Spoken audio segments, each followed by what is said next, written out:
ಏನ್ ಯೋಚನೆ ಮಾಡ್ತಾ ಇದ್ದೀರಾ? ಏನಿಲ್ಲ, ನೀನ್ ಮಗುವಾಗಿದ್ದಾಗ ಹೇಗಿದ್ದೆ ಅಂತ ಕಲ್ಪನೆ ಮಾಡ್ತಾ ಇದ್ದೆ. ಮಗು ಆಗಿರುವಾಗ್ಲಾ? ಆಗ್ತಾನೆ ನೀನು ಬಟ್ಟೆ ಬರೆ ಹಾಕೊಳ್ದೆ ಓಡಾಡ್ತಾ ಇದ್ದಿದ್ದು. ನಿಮ್ಗೆ ಯಾವಾಗಲೂ ಅದೇ ಕಲ್ಪನೆ. ಯಾಕೆ ನನ್ ಕಲ್ಪನೆ ತಪ್ಪು ಅಂತೀಯ?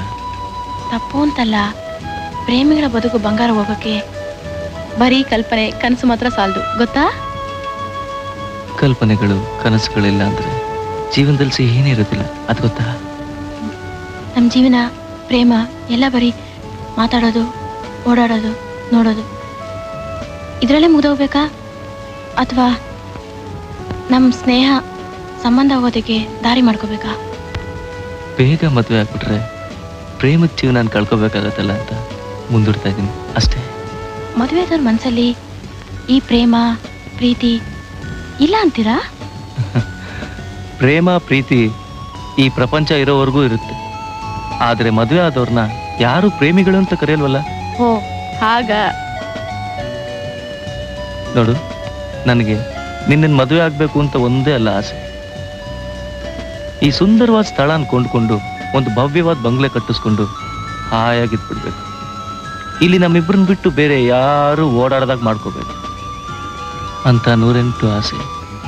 ರಾಜೀವ್, ನಿಮ್ಮ ಆಸೆ ಆಕಾಂಕ್ಷೆ ಎಲ್ಲ ನನ್ಗೆ ಅರ್ಥವಾಗತ್ತೆ, ಆದ್ರೆ ಪ್ರೇಮ ಜೀವನ ದುರಂತದಲ್ಲೇ ಅಂತ್ಯಗೊಳ್ಳುತ್ತೆ ಅಂತ ಚರಿತ್ರೆ ಹೇಳುತ್ತೆ. ಹಾಗೆ ನಮ್ಮ ಜೀವನ ಆಗ್ಬಾರ್ದು ಅನ್ನೋದೇ ನನ್ನ ಆಸೆ. ನಿಮ್ಮ ಪ್ರೇಮ ಅಮೋಘವಾಗಿದೆ, ಅದು ಅಮರವಾಗುತ್ತೆ ಅನ್ನೋದು ನಿಮ್ಮ ಅಂತಸ್ತಿನ ದೃಷ್ಟಿಯಲ್ಲಿ ಅನುಮಾನವೇ. ಹೌದಾ? ನೋಡ್ ಲಕ್ಷ್ಮಿ, ನೀನ್ ನನ್ನನ್ನ ಕತೆ ಕಾದಂಬರಿ ಸಿನಿಮಾದಲ್ಲಿ ಬರೋ ಪ್ರೇಮಿ ಅಂತ ಭಾವಿಸಿದ್ದೆ ಅಲ್ಲ?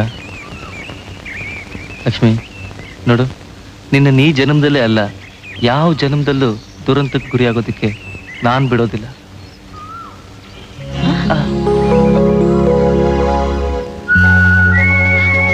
ಇದು ಸತ್ಯ.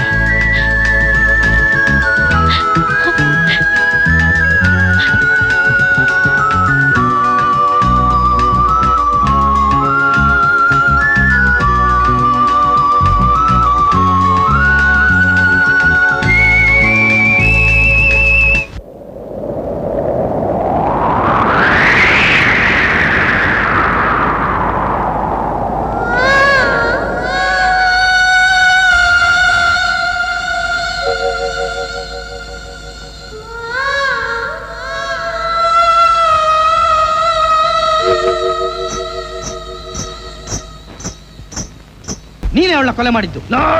ನಾನು ಅವಳ ಕೊಲೆ ಮಾಡಿಲ್ಲ. ಸುಳ್ಳು ಹೇಳ್ತಾ ಇದ್ಯಾ? ನೀನ್ ಅವಳ ಪ್ರೀತಿದ್ದು ಊರ್ ಜನರಿಗೆಲ್ಲ ಗೊತ್ತಾ? ಗೊತ್ತಿಲ್ಲ. ಅವಳ ಅಣ್ಣನಿಗೆ ಗೊತ್ತಾ? ಗೊತ್ತಿಲ್ಲ. ನೀನ್ ಶ್ರೀಮಂತನ? ಅವಳು ಬಡವಳ? ಹೌದು. ಹಾಗಾದ್ರೆ ನೀನ್ ಅವಳ ರೂಪ ನೋಡಿ ಪ್ರೀತಿದ್ಯಾ? ಅವಳ ಮದುವೆ ಮಾಡ್ಕೋತೀನಿ ಸುಳ್ಳು ಹೇಳಿ ಅವಳ ಶೀಲ ಹಾಳು ಮಾಡಿದ್ಯಾ? ಅವಳು ಗರ್ಭಿಣಿ ಆದ್ಲು, ಮದುವೆ ಮಾಡ್ಕೊಂತ ಒತ್ತಾಯ ಮಾಡಿದ್ಲು. ನೀನ್ ಅವಳ ಕಾಟ ತಡಿಲಾರ್ದೆ ಅವಳಿಂದ ತಪ್ಪಿಸ್ಕೊಳಕೋಸ್ಕರ ನೀನೇ ಅವಳನ್ನ ಪ್ಲಾನ್ ಮಾಡಿ ಮರ್ಡರ್ ಮಾಡಿದ್ಯಾ? ನಾನು ಅವಳ ಕೊಲೆ ಮಾಡಿಲ್ಲ, ಅವಳ ಶೀಲನ ಹಾಳು ಮಾಡಿಲ್ಲ. ಹಣ ತೋರಿಸಿ ಹೆಣ್ಣುಗಳ ಶೀಲದ ಬೆಲೆ ಕಟ್ಟುವಂತ ಅಯೋಗ್ಯ ನಾನಲ್ಲ ಸಾರ್. ನಾನು ಪ್ರೇಮನ ಪವಿತ್ರವಾಗಿ ಕಾಣೋನು, ಅದಕ್ಕೋಸ್ಕರ ಪ್ರಾಣ ಬೇಕಾದ್ರೂ ಕೊಡಕ್ ಸಿದ್ಧವಾಗಿದ್ದೀನಿ ಸರ್. ಸರ್, ನಮ್ ಪ್ರೇಮನಷ್ಟೊಂದು ಕೇವಲವಾಗಿ ಕಾಣಬೇಡಿ ಸರ್, ಕಾಣಬೇಡಿ ಸರ್. ಮತ್ತೆ ನಿನ್ನ ಪ್ರೇಯಸಿ ಯಾಕೆ ಸತ್ತಿದ್ದು? ಅದೇ ಸರ್ ನನಗೂ ಅರ್ಥ ಆಗ್ತಾ ಇಲ್ಲ. ಅವಳ ಸಾವೇ ಒಂದು ರಹಸ್ಯ. ಅಂದ್ರೆ ಅವಳ ಸಾವನಲ್ಲಿ ರಹಸ್ಯ ಅಡಗಿದೆ ಅಂತೀಯಾ? ಎಸ್, ಅವಳು ನಾನು ಕೊಲೆ ಮಾಡಿರ್ಬೇಕು ಅಥವಾ ಅವಳ ಶೀಲ ನಾನು ಹಾಳು ಮಾಡಿರ್ಬೇಕು. ಆ ವೇದನೆ ತಡಿಲಾರ್ದೆ ಅವಳು ಸತ್ತಿರ್ಬೇಕು. ಆದ್ರೆ ಒಂದು ವಿಷಯ, ನನ್ನ ಪ್ರೇಯಸಿ ಮೇಲೆ ಕೈ ಮಾಡಿದವನ್ ಯಾವನೇ ಆಗಿದ್ರು, ಒಂದ್ ವೇಳೆ ನಾನ್ ಬಿಟ್ರು ಅವಳ ಅಣ್ಣ ವರ್ಮ ಅವ್ರ ವಂಶ ನಾಶ ಮಾಡದೆ ಬಿಡೋದಿಲ್ಲ. ನೋಡ್ತಾ ಇರಿ ಸಾರ್, ನೋಡ್ತಾ ಇರಿ.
ಬನ್ನಿ ಇನ್ಸ್ಪೆಕ್ಟರ್.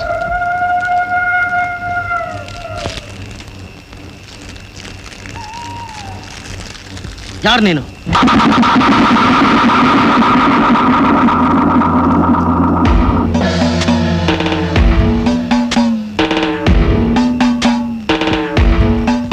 ಇಲ್ಲೇನ್ ಮಾಡ್ತಾ ಇದ್ಯಾ? ಕಾಣ್ತಾ ಇಲ್ಲ? ಈ ಮಧ್ಯರಾತ್ರಿಲಿ ರುದ್ರಭೂಮಿಯ ಮಧ್ಯದಲ್ಲಿ ನಾನು ಕುಳಿತುಕೊಂಡು ಪೂಜೆ ಮಾಡ್ತಾ ಇರೋದನ್ನ ನೋಡಿದಾಗ್ಲೇ ನೀವು ಅರ್ಥ ಮಾಡ್ಕೋಬೇಕು. ಇಷ್ಟು ಅರ್ಥ ಮಾಡ್ಕೊಳ್ದೇ ಇದ್ಮೇಲೆ ನೀವೆಲ್ಲ ಇಲ್ಲಿ ಶಾಂತಿ ಮುಖ್ಯ. ವಿನಾಕಾರಣ ಗದ್ದಲ ಮಾಡಿ ನೆಮ್ಮದಿಯಾಗಿ ನಿದ್ದೆ ಮಾಡ್ತಾ ಇರೋ ಆತ್ಮಗಳನ್ನ ಎಬ್ಬಿಸಬೇಡಿ. ಈಗ ತಾನೇ ಇಲ್ಲೊಬ್ಳು ಹುಡುಗಿ ಹಾಡ್ತಾ ಹೋದ್ಲಲ್ಲ, ಅವಳೆಲ್ಲಿ? ಇನ್ಸ್ಪೆಕ್ಟರ್, ನಿಮ್ಮ ನೋಡಿದ್ರೆ ತಮಾಷೆ ಕಾಣುತ್ತೆ. ಏನಂದೆ? ಮಧ್ಯರಾತ್ರಿಲಿ ಒಂದು ಸುಂದರವಾದ ಹೆಣ್ಣು ಏಕಾಂಗಿಯಾಗಿ ಅದು ಹಾಡು ಹೇಳ್ತಾ ತಿರುಗ್ತಾಳೆ ಅಂದ್ರೆ ಪ್ರಪಂಚದಲ್ಲಿ ಇರೋರೆಲ್ಲ ಉತ್ತಮರೇ ಅಂತ ಹಾಗಾಯ್ತು. ಹಾಗಿದ್ಮೇಲೆ ನೀವ್ ಯಾಕೆ, ನಿಮ್ಮ ಡಿಪಾರ್ಟ್ಮೆಂಟ್ ಯಾಕೆ? ನಿನ್ ತಲೆ ಹರಟೆ ಮಾತು ನನಗೆ ಬೇಕಾಗಿಲ್ಲ. ಏನಿದೆಲ್ಲ ಇಲ್ಲಿ ಕೂತ್ಕೊಂಡು ಏನ್ ಮಾಡ್ತಾ ಇದ್ಯಾ? ಇವತ್ತು ಪೌರ್ಣಮಿ, ಇನ್ನು 15 ದಿವಸಕ್ಕೆ ಅಮಾವಾಸ್ಯೆ. ಅದುವರೆಗೂ ನಾನು ನಡೆಸೋ ಪೂಜೆ ಅಮೋಘವಾಗಿರುತ್ತೆ. ಸ್ವಲ್ಪ ಹೊತ್ತಿದ್ದು ನೋಡ್ಕೊಂಡು ಹೋಗಿ. ನಾನಿಂಥ ಪೂಜೆಗಳಿಗೆ ಅವಕಾಶ ಕೊಡೋದಿಲ್ಲ. ಜೈ ಮಹಾಕಾಳಿ. ನಾನು ಮಹಾಕಾಳಿಯ ಅಪ್ಪಣೆಗೆ ತಲೆ ತಗ್ಗಿಸ್ತೀನಿ ಹೊರತು ನಿನ್ನ ಕಾಕಿ ಬಟ್ಟೆಗೆ ಹೆದರೋದಿಲ್ಲ. ಕಾನೂನಿನ ಪ್ರಕಾರ ಇಲ್ಲಿ ಪೂಜೆ ನಡೆಸೋದು ಅಪರಾಧ.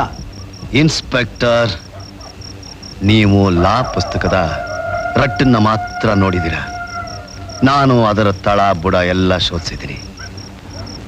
ನೀವೇ ಹೇಳಿದ ಹಾಗೆ ಇದು ಸಾವಿರಾರು ಜನರು ತಮ್ಮ ಸ್ವಂತ ಸ್ಥಳವನ್ನ ಬಿಟ್ಟು ಬಂದು ಇಲ್ಲಿ ನೆಮ್ಮದಿಯಾಗಿ ಚಿರನಿದ್ರೆಯಲ್ಲಿದ್ದಾರೆ.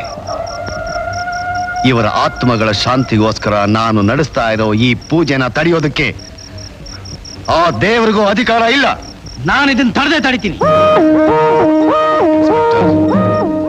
ವಾಮಾಚಾರದ ಮುಂದೆ ಯಾವುದೇ ಕಾನೂನಿದ್ರು ಅದು ನಡೀದೇ ಇರೋ ನೋಟಿದ್ದ ಹಾಗೆ. ಮೊದಲನೇ ಭೇಟಿನೇ ಕದನಕ್ಕೆ ಕಾರಣ ಆಗಬಾರ್ದು ಅಂತ ನಾನು ಮಾತಾಡ್ತಾ ಇಲ್ಲ. ಇಲ್ಲ ಅಂದ್ರೆ ನನ್ನ ಮಂತ್ರ ಶಕ್ತಿ ಮಾತಾಡ್ತಾ ಇತ್ತು. ನಿನ್ನ ಮಂತ್ರ ಶಕ್ತಿ ಏನ್ ಮಾತಾಡುತ್ತೆ ಅಂತ ನಾನು ನೋಡ್ತೀನಿ.